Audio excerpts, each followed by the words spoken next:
Hey, again, this is Christian, and this is my video summary of chapters 8 and 9. Chapter 8 is about gathering and using information for your speeches and presentations. They list 5 principal sources for that: the internet, social media. Differentiating between internet and social media is tricky for me anyways, but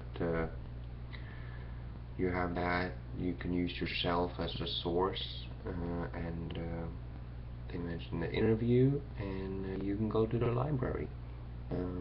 Some of us in the class are old enough to know what a library is. What kinds of material do you use when you present your topic? Do you use testimony from people?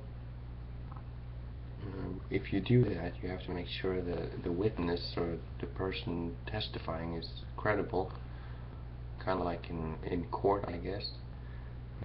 Examples, they mention illustration, which is kind of like a testimony, I guess. It's showing an actual event, or could. Analogies, where you compare similar things, just something more difficult to explain, you use an analogy where you use something that's easier for people to comprehend.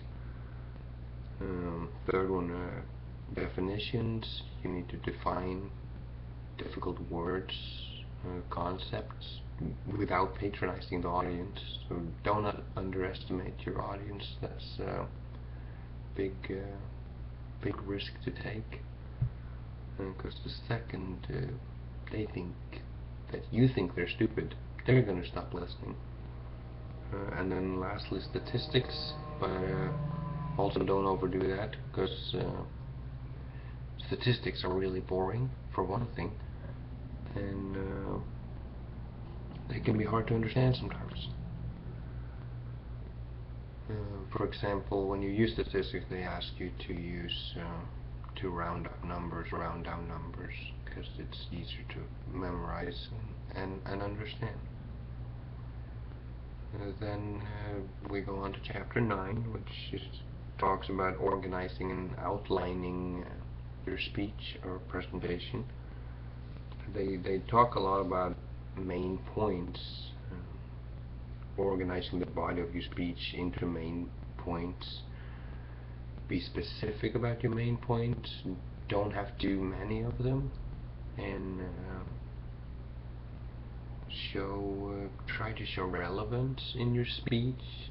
Like, don't just mention like specific places or times or happenings that the audience can relate to.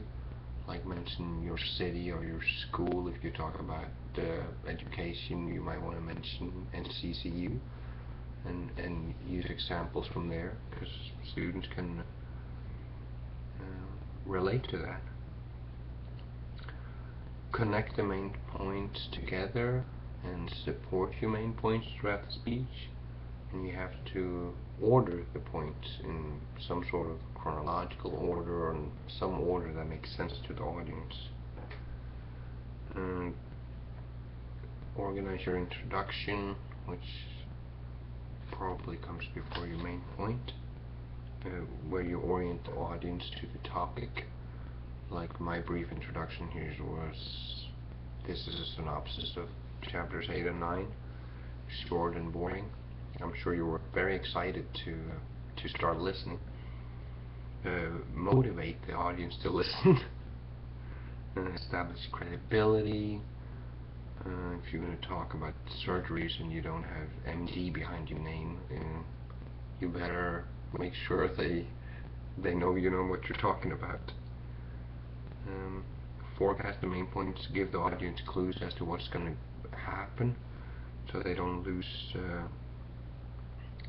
lose interest. And lastly, which I always find really hard, conclusion of the speech. And I'm thinking now they're telling us in chapter 8 and 9. Concluding the speech is hard. The last part is about outlining, which I guess is writing the speech. Organize your context in a logical sequence. The outline is kind of a blueprint of a speech. I just used an analogy. There's full sentence outline where you almost write out every word you say, not quite every word, but pretty much. You write your main points, subpoints in full sentences. There's a presentational outline, kind of more like bullet point and keywords. And again, conclusion. I'm going to try to conclude here by not saying that's it. Don't say that's it. So I'm just going to say have a good night.